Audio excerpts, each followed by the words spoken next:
ঐতিহাসিক রায়ে ক্ষমতাচ্যুত প্রধানমন্ত্রী শেখ হাসিনাকে মৃত্যুদণ্ড দিয়েছে আন্তর্জাতিক অপরাধ ট্রাইব্যুনাল। বাংলাদেশের আইন অনুযায়ী মৃত্যু না হওয়া পর্যন্ত ফাঁসিতে ঝুলিয়ে এই দণ্ড কার্যকর করার কথা। এর আগে দেশের কোনো সরকার প্রধান কিংবা রাষ্ট্রপ্রধানের সর্বোচ্চ শাস্তি হয়নি। সেই হিসাবে ট্রাইব্যুনালের এই রায় নজিরবিহীন। গণ অভ্যুত্থান দমনে নির্বিচার হত্যার দায়ে পলাতক প্রধানমন্ত্রীর এমন সাজাই আশা করছিলেন আন্দোলনের পক্ষের ছাত্র জনতা। কাঙ্ক্ষিত রায় পাওয়ার পর এখন তা কার্যকর দেখতে চাইছেন তারা।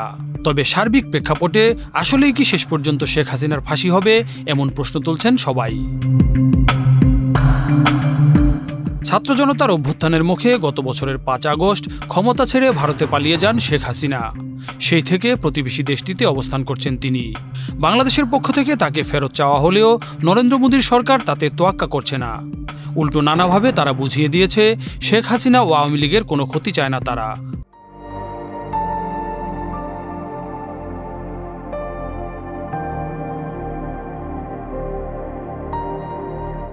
বাংলাদেশের পলাতক প্রধানমন্ত্রীর সব রকম নিরাপত্তার ব্যবস্থাও করেছেন তারা।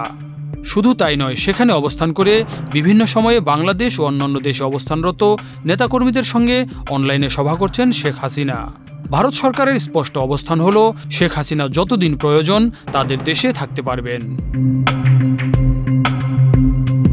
এটা তো গেল বিচার শেষ হওয়ার আগের অবস্থান। আন্তর্জাতিক অপরাধ ট্রাইব্যুনালের রায়ে ফাঁসির আদেশ হওয়ার পর ভারত কি তাদের অবস্থান বদলাবে? একই সঙ্গে প্রশ্ন আসে, এই রায়ের পর তাদের উপর আন্তর্জাতিক আইনের কোনো বাধ্যবাধকতা আসবে কিনা। গত বছরের ৫ই আগস্ট ক্ষমতাচ্যুত হয়ে দেশ ছাড়ার পর থেকেই শেখ হাসিনাকে ফেরত আনার চেষ্টা করছে অন্তর্বর্তীকালীন সরকার। তার বিরুদ্ধে রেড নোটিশ জারির জন্য ইন্টারপোলের কাছে পররাষ্ট্র মন্ত্রণালয়ের মাধ্যমে আবেদন করেছিল প্রসিকিউশন। তবে ইন্টারপোল তাতে কোনো সাড়া দেয়নি। এখন মানবতা বিরোধী অপরাধে সর্বোচ্চ শাস্তি হওয়ার পর ইন্টারপোলে নতুন করে আবেদন করতে হবে। আন্তর্জাতিক অপরাধ ট্রাইব্যুনালের ফাঁসির আদেশ হওয়ার পর এখন শেখ হাসিনাকে ধরতে রেড নোটিশ জারির জন্য ইন্টারপোলের কাছে নতুন করে কনভিকশন ওয়ারেন্টের আবেদন করবে প্রসিকিউশন। তার ভিত্তিতে ইন্টারপোল যদি রেড নোটিশ জারি করতে রাজি হয়, তাহলেই কেবল সামনে আসবে পরবর্তী প্রক্রিয়া নিয়ে আলোচনা। বাংলাদেশের আবেদনের প্রেক্ষিতে যদি ইন্টারপোল রেড নোটিশ জারি করে, তাহলেই শেখ হাসিনাকে ফেরত আনার বিষয়টি নিশ্চিত হয়ে যাবে না। সেক্ষেত্রে মূল বিষয়টি হবে ভারত তাকে ফেরত দিতে রাজি কিনা। এর আগে বাংলাদেশের পক্ষ থেকে শেখ হাসিনাকে ফেরত চাওয়ার প্রশ্নে ভারতের ঊর্ধ্বতন কর্মকর্তারা যে ব্যাখ্যা দিয়েছিলেন, সেখান থেকেই ধারণা পাওয়া যায় তারা ভবিষ্যতে শেখ হাসিনাকে ফেরত দেবে কিনা। ভারত থেকে কোনো দেশের পলাতক আসামিকে ফেরত আনার প্রথম শর্ত হল দুই দেশের মধ্যে ফেরারি আসামি প্রত্যর্পণ চুক্তি থাকা। সেক্ষেত্রে শেখ হাসিনা নিজেই ভারতের সঙ্গে এই চুক্তি করে গেছেন।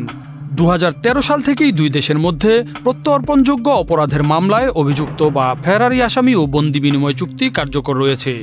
কিন্তু সেটিও শেখ হাসিনাকে ফেরত আনার নিশ্চয়তা দিতে পারে না, কারণ এক্ষেত্রে যে মামলায় শেখ হাসিনার সাজা হয়েছে সেটিকে ভারতের কাছে প্রত্যর্পণযোগ্য অপরাধের মামলা মনে হতে হবে।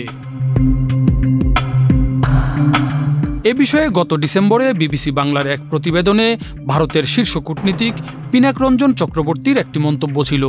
সেখানে তিনি যুক্তি দিয়েছিলেন, মনে রাখতে হবে ৫ই আগস্ট তারিখেও শেখ হাসিনার নামে বাংলাদেশে কোনো মামলা ছিল না। এখন শেখ হাসিনা দেশ ছাড়ার পর যদি তার বিরুদ্ধে দেশ জুড়ে শত শত মামলা একসঙ্গে দায়ের করা হতে থাকে, তাহলে এটা মনে করার যথেষ্ট কারণ থাকতে পারে এগুলোই রাজনৈতিক প্রতিহিংসামূলক, যার ভিত্তিতে প্রত্যর্পণের কোনো প্রশ্নই ওঠে না। শেখ হাসিনাকে ফেরত আনার ক্ষেত্রে আরেকটি প্রক্রিয়া হলো বাংলাদেশের বিচার বিভাগ থেকে ভারতের বিচার বিভাগকে চিঠি দেওয়া। আইনের ভাষায় যাকে বলা হয় লেটার রোগেটরি।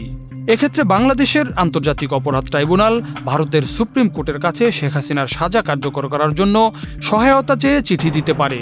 তবে এমন চিঠি দিলেই যে ভারতের সর্বোচ্চ আদালত তাতে সাড়া দিবে তা নয়। এক্ষেত্রে বিবেচনার বিষয় হলো শেখ হাসিনার বিচার প্রক্রিয়াটি ভারতের সুপ্রিম কোর্ট গ্রহণযোগ্য মনে করে কিনা। আর সবচেয়ে বড় কথা হলো, আইন কিংবা চুক্তিতে যা কিছুই থাক, ভারত সরকারের রাজনৈতিক অবস্থানে বড় কোনো পরিবর্তন না হলে কিছুতেই কিছু হবে বলে মনে হয় না। রাজু আহমেদ, বাংলাদেশ প্রতিদিন।